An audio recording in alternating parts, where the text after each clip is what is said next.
Baik, Assalamualaikum warahmatullahi wabarakatuh. Kembali lagi bersama saya Muhammad Anwar Rahmatullah dengan NIM 2019 1050 1048 dari Prodi Perencanaan Wilayah Kota Universitas Jember. Di sini saya akan kembali menjelaskan tentang tutorial dari aplikasi ArcGIS. Di materi kali ini saya akan menjelaskan tentang visualisasi data atribut tabel yang di pertemuan sebelumnya saya sudah menjelaskan tentang bagaimana cara mengolah data dari tabel di aplikasi ArcGIS, dan saat ini di materi kali ini kita akan mempelajari tentang bagaimana visualisasi tabel menjadi bentuk chart atau yang biasa disebut dengan diagram.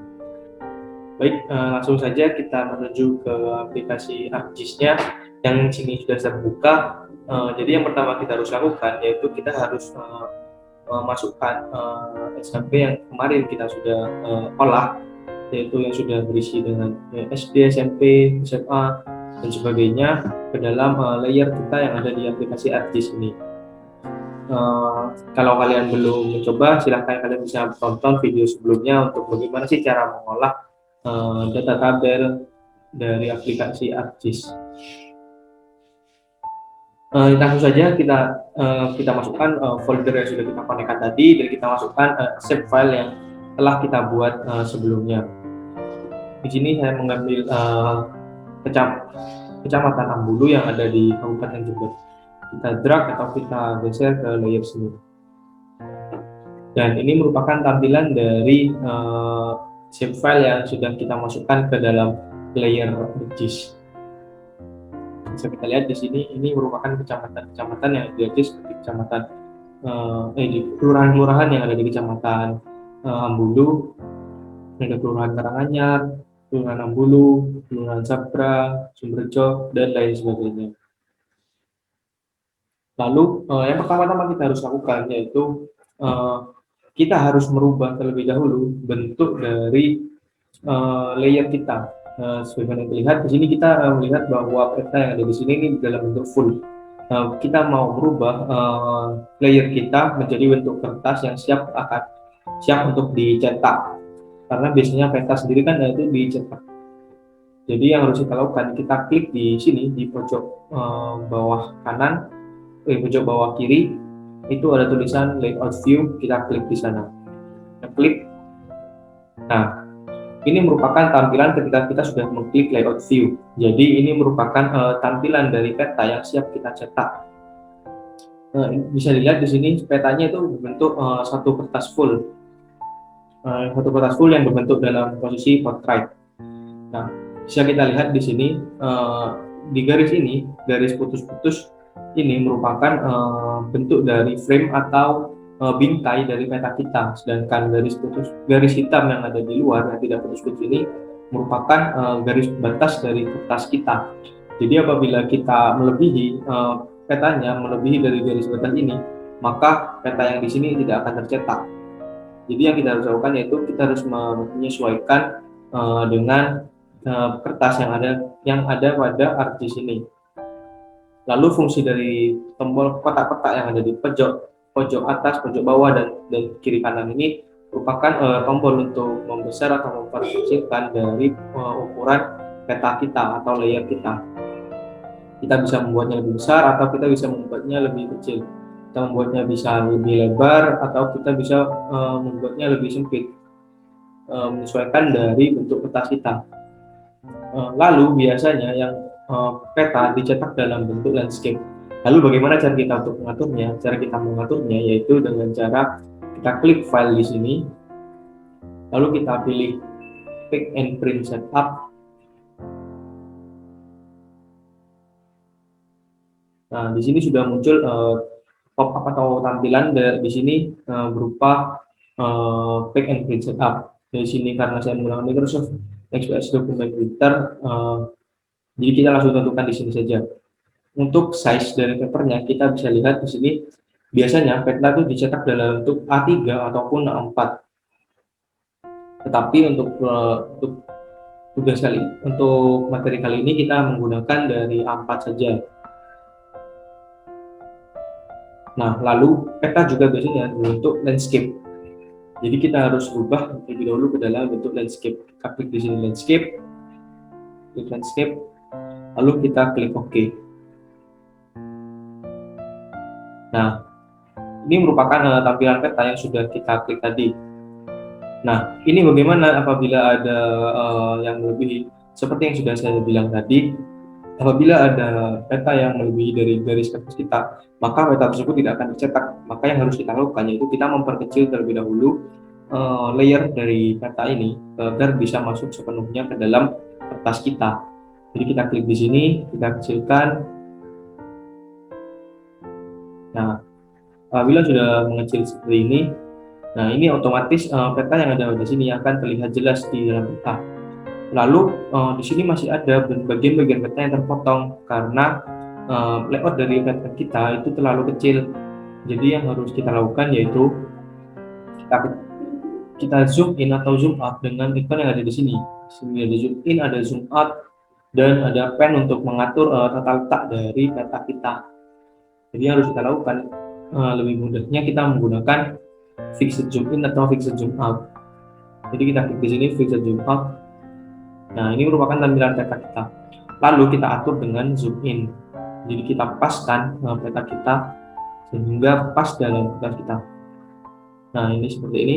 Apabila masih kurang, kita paskan dulu sedikit demi sedikit. Nah, ini merupakan tampilan dari peta kita yang sudah siap untuk kita atur. Dan peta ini sudah pas ke dalam kertas kita, jadi tidak ada yang melebihi ataupun tidak ada yang kurang. Jadi peta ini sudah pas. Lalu kita bisa atur dengan menggunakan pen untuk mengatur tata letak dari peta ini. Kita bisa geser, kita paskan agar tidak ada satupun bagian dari peta yang terpotong, dan mengatur agar peta kita berada di posisi tengah sehingga dalam tampilan kertasnya nanti akan lebih terlihat proporsional. Nah, seperti ini kita sudah atur peta kita dalam posisi tengah. Lalu kita langsung menuju ke bagaimana visualisasi peta kita. Kita merubah peta kita ini di dalam bentuk chart. Ada dua metode dalam membentukkan peta ini merubah menjadi bentuk chart, yaitu metode create graph atau kita menggunakan dengan simbologi atau kita menggunakan dari properties di layer kita. Langsung saja kita contohkan. Yang pertama-tama kita harus lakukan yaitu kita klik di sini, kita buka open attribute table. Nah, ini merupakan open attribute table dari Kecamatan Ambulu yang berisi tentang anak OBJ, SD, SMP, SMA, SMK, universitas, klinik, puskesmas, apotek, dan posyandu. Lalu yang harus kita lakukan yaitu kita klik di sini table option, lalu kita pilih di sini create graph. Saya ulangi, mungkin masih ada yang tertinggal. Kita klik table option di sini di pojok kiri atas, lalu kita pilih create graph. Nah, ini merupakan tampilan pop-up dari create graph yang ada pada open attribute table di ArcGIS. Harus kita lakukan yaitu kita rubah terlebih dahulu graph type-nya, kita ingin merubahnya seperti apa. Di sini ada bar, ada line, ada area, ada scatter plot, box plot, pie, dan lain sebagainya. Biasanya yang biasanya kita lakukan yaitu kita menggunakan bar ataupun menggunakan pie. Bagaimana sih perbedaan kita menggunakan bar dan juga pie? Apabila kita menggunakan bar merupakan perbedaan dari misal kita menggunakan data SD. Jika kita menggunakan bar, maka itu merupakan perbedaan jumlah, semisal jumlah SD yang ada pada setiap kelurahan. Sedangkan apabila kita menggunakan pie, yaitu kita lebih menuju ke persentase. Jadi dalam bentuk persen, semisal berapa persen jumlah SD di setiap kelurahan. Jadi kita lihat perbandingan antara tiap-tiap kelurahan itu menggunakan pie, dan jika kita menggunakan bar itu lebih menuju ke jumlah dari suatu variabel yang ingin kita kita visualisasikan ke dalam bentuk chart atau diagram. Jadi yang harus kita pilih yaitu kita ambil contoh di sini vertical bar saja, lalu kita layer dan layer tabelnya. Di sini merupakan karena saya hanya memasukkan satu layer, maka di sini hanya muncul satu layer. Dan apabila kalian memasukkan banyak layer, maka kalian bisa pilih di sini. Di sini karena hanya ada satu layer, jadi saya pilih ambil join. Lalu value field ini merupakan bagian terpenting dari kita memvisualisasikan suatu diagram. Value fieldnya kita ingin merubah dalam bentuk apa yang ingin kita variabelkan di sini. Misal di sini saya ingin menggunakan data SD. Nah, di sini langsung muncul beberapa SD yang ada di Kecamatan Ambulu sendiri. Lalu untuk X field optionalnya kita rubah menjadi NAMOBJ atau nama-nama kelurahan yang ada di Kecamatan Ambulu. Kita klik di sini NAMOBJ dan X label fieldnya kita rubah juga menjadi NAMOBJ. Nah, di sini langsung muncul kelurahan-kelurahan yang ada di Kecamatan Ambulu. Jadi di sini bisa terlihat ada Kelurahan Ambulu, Sabrang, Pontang, Andongsari, Karanganyar, Sumberjo, dan lain sebagainya. Lalu selanjutnya di sini ada vertical axis. Vertical axis ini merupakan lokasi dari bagian-bagian dari jumlah SSD di sana. Di sini kita right atau left. Biasanya kalau diagram kan bisa ditaruh di left, jadi kita pilih left. Dan untuk horizontal axisnya ini merupakan yang sebagian ini Ambulu, dan Pontang, ini bisa di bottom ataupun di top. Dan biasanya untuk diagram itu ada di bawah, jadi kita pilih bottom saja. Dan ini ada show labels di sini, show labels. Nah, ini akan kelihatan dari beberapa nama-nama dari kelurahan yang ada di Kecamatan Ambulu itu sendiri. Kita matikan saja show labelsnya karena akan membutuhkan kita dalam melihat jumlahnya. Jadi kita matikan. Nah, di sini juga kita bisa mengatur warna dari grafik kita atau diagram kita. Kita bisa rubah warnanya di sini. Di sini ada 3 pilihan warna, yaitu ada custom, palette, match with layer. Untuk match with layer ini, warna ini akan disesuaikan dengan warna yang ada pada layer kita. Karena di sini warnanya ini cenderung ke pastel ya. Jadi untuk warnanya yang kita menggunakan match with layer, maka diagramnya juga akan sama berwarna pastel. Dan apabila kita menggunakan palette di sini, nah di sini akan terlihat lebih berwarna dari dari diagram itu sendiri. Di sini kita juga bisa pilih ingin yang seperti apa. Ada yang klasik, ada yang default, ada yang modern, pastel, rainbow, solid, picture, Victorian, web, Windows XP, dan lain sebagainya. Kita pilih di sini, kita pilih yang solid saja ya.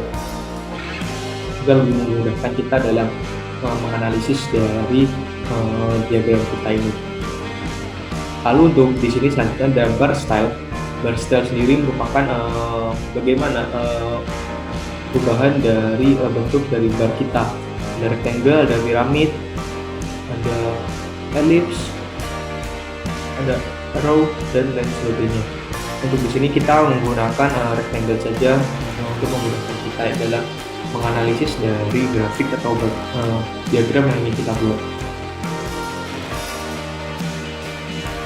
Untuk multiple bar type kita bisa lihat di sini ada stack, ada side, ada 6%, dan lain sebagainya. Di sini kita pilih side saja.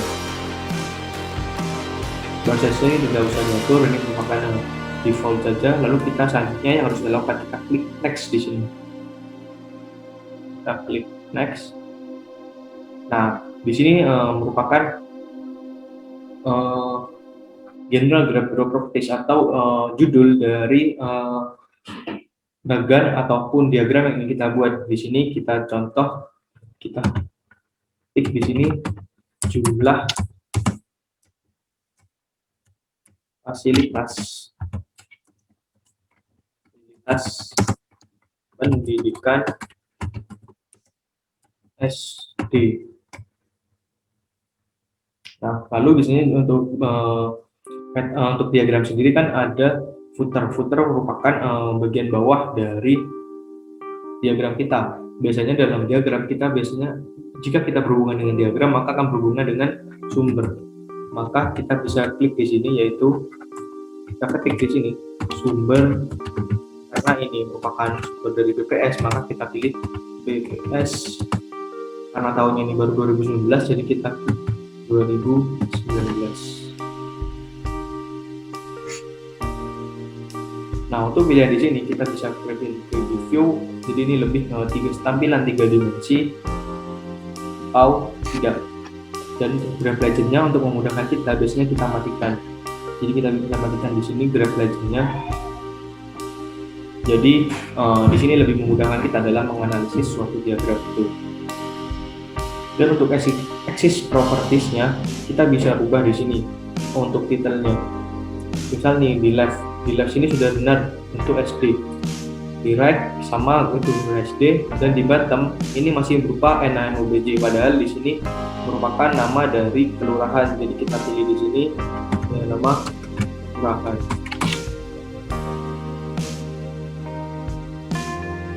Lalu kita sudah selesai, kita bisa pilih finish di sini.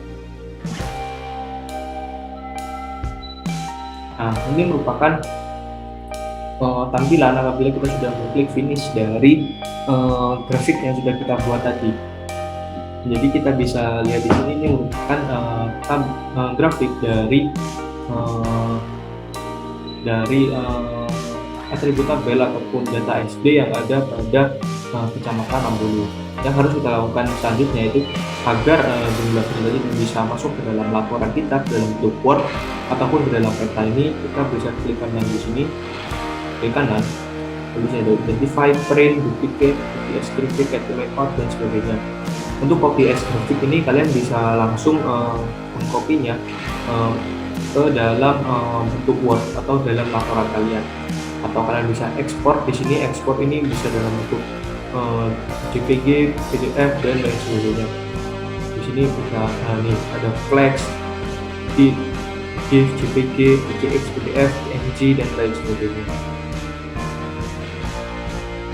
Nah, untuk cara kita visualisasikan chart ini ke dalam peta kita, yang harus kita lakukan itu kita klik kanan di sini dan kita klik Add to Layout. Nah, di sini bisa langsung terlihat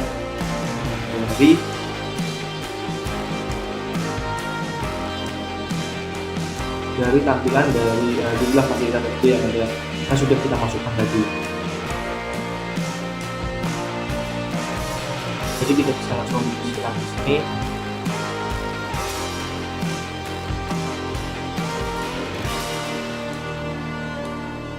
Nah, ini merupakan jumlah dari tampilan SD. Kita bisa sesuaikan dengan layout kita.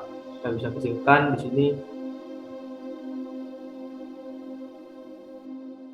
agar masuk ke dalam layout peta kita. Untuk tampilannya itu seperti ini. Jadi ini bentuk 3D dari peta kita. Bisa dilihat di sini ada ukurannya 6, 8, 10. Jadi kita bisa melihat jumlah SD di Kecamatan Ambulu ini dalam perbandingan suatu diagram. Manakah kelurahan yang paling banyak, manakah kelurahannya sama, manakah kelurahan yang paling sedikit jumlah SD-nya. Kita close, di sini bisa dicek di sini. Nah, ini merupakan visualisasi dari bentuk chart atau diagram. Lalu cara kedua yang bisa kita lakukan dalam pemvisualisasian suatu chart atau diagram dalam bentuk peta ini, yaitu kita menggunakan properties dan kita pilih di sana simbologi agar kita bisa tahu ini lokasi mana yang memiliki kecamatan. Karena jika kita lihat di sini saja kita masih belum tahu. Misal kita lihat di sini ada Kecamatan Ambulu, Kelurahan Ambulu dan Kelurahan Sabrang. kita belum tahu di mana ini lokasi kelurahan Ambulu, di mana kelurahan Sabrang, dan sebagainya. Jadi yang harus kita lakukan di sini, kita bisa klik kanan di sini, kita pilih properties, dan di sini langsung masuk ke dalam layer properties. Kita pilih yang simbologi, dan di sini ada beberapa pilihan, ada features, categories, quantities, chart, dan sebagainya. Di sini kita contohkan menggunakan chart terlebih dahulu. Kita pilih dari beberapa variabel. Misal di sini kita menggunakan variabel perbandingan. Jadi kita bisa melakukan perbandingan SD, SMP, dan SMA yang ada di Kecamatan Ambulu. Bisa kita masukkan di sini SD, SMP, dan SMA yang ada di Kecamatan Ambulu. Manakah di daerah-daerah tersebut yang memiliki jumlah SD paling banyak, manakah jumlah SMP paling banyak, dan manakah SMA yang paling banyak, dan ataupun yang tidak memiliki SD, SMP, ataupun SMA bisa terlihat di tiap-tiap bagian di peta ini.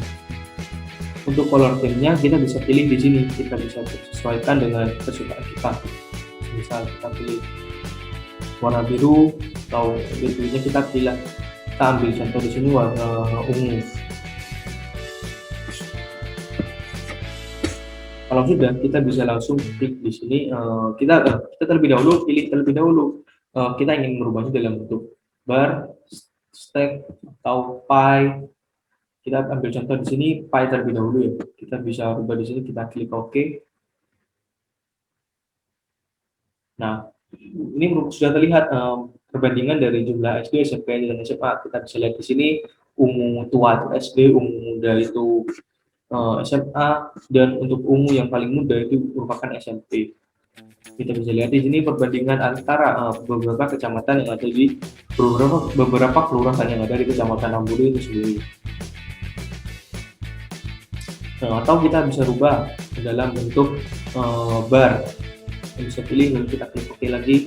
Nah, ini kita lihat beberapa kecamatan yang ada di beberapa kelurahan yang ada di Kecamatan Ambulu. Nah, seperti di desa ini, kita pilih di desa ini. Nah, ini kan kita masih belum tahu nih, ini ada di desa mana, ini kelurahan mana, ini kelurahan mana, yang ini kelurahan mana. Yang harus kita lakukan yaitu kita munculkan terlebih dahulu nama-nama kelurahan yang ada di sini. Caranya yaitu kita klik kanan di Ambulu Join ini atau di subfile kita klik kanan, lalu kita pilih label features. Nah, kalau tidak muncul, yang harus kita lakukan yaitu kita rubah dulu terlebih dahulu di dalam properties. Kita klik kanan di sini, lalu kita pilih properties, dan di sini kalian pilih label. Untuk label fieldnya kalian bisa rubah menjadi NAMOBJ, karena yang ingin kita lihat merupakan nama kelurahan. Jadi kita pilih NAMOBJ, sehingga di sini bisa kita rubah juga fontnya. Di sini ada fontnya apa, ukurannya, warnanya, bold, italic, underline, dan sebagainya. Kita pilih default saja, kita klik OK. Nah, di sini bisa terlihat nama-nama kelurahan yang ada di Kecamatan Ambulu itu sendiri. Ini ada Ranganyar, Ambulu, Pantang, Dansari, Sabrang, dan sebagainya. Ini merupakan tampilan kita. Nah, lalu bagaimana jika kita ingin merubah dari peta ini? Misal kita ingin berubah dalam bentuk yang lain, kita bisa pilih di sini properties, simbologi. Nah, di sini ada quantities, ada categories, dan lain sebagainya. Kita ambil contoh di sini quantities terlebih dahulu. Untuk value-nya kita bisa pilih di sini. Misal kita ingin melihat data kepetatan atau kepadatan dari jumlah puskesmas ataupun posyandu. Jadi kita bisa pilih di sini. Kita bisa lihat jumlah puskesmas ataupun posyandu yang ada di Kecamatan Ambulu itu sendiri. Oke, kita bisa pilih juga color-nya, kita pilih default saja, lalu kita klik OK. Nah, ini merupakan tampilan dari color ataupun jumlah dari persebaran jumlah posyandu. Bisa kita lihat di sini, paling banyak itu ada di Kecamatan Sumberjo, dan paling sedikit itu warnanya yang paling muda itu ada di Kecamatan Sabrang dari jumlah posyandu itu sendiri. Jadi kita bisa pilih yang lain, misal kita ingin hanya melihat NAMOBJ dari kelurahan-kelurahan yang ada di sini. Kita bisa lihat, kita bisa memasukkan setiap kelurahan yang ada di sini, sehingga kita bisa tahu lokasi-lokasi dari kelurahan-kelurahan yang ada di kecamatan Ambrui itu sendiri. Kita bisa klik OK di sini. Nah, ini bisa terlihat nama-nama dari kelurahan yang ada di kecamatan Ambrui itu sendiri. Jadi ini merupakan tampilan dari kecamatan itu sendiri. Lalu kita kembalikan lagi ke kuantitas, kita pilih di jumlah posyandu tadi.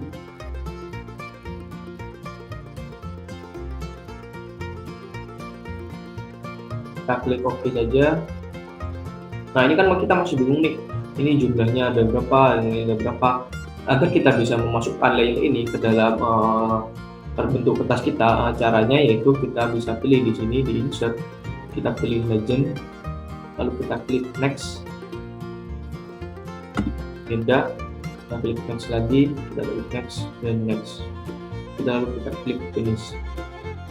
Nah, ini bisa terlihat di sini jumlah langsung tanpa kita harus melihat di layer sini. Apabila ini dicetak, maka ini akan legenda ini juga akan ikut dicetak. Jadi kita bisa langsung membandingkan dengan peta yang ada di sini dengan legenda yang ada di sini, tanpa harus melihat terlebih dahulu ke layer yang ada di sini. Mungkin sekian materi untuk hari ini. Itu merupakan beberapa cara kita untuk memvisualisasikan suatu peta dalam bentuk chart ataupun diagram. Agak diharapkan nanti materi yang sudah saya sampaikan nanti bisa berguna bagi kalian di perkuliahan yang akan datang. Mungkin itu saja dari saya, sekian dari saya. Wassalamualaikum warahmatullahi wabarakatuh. Terima kasih.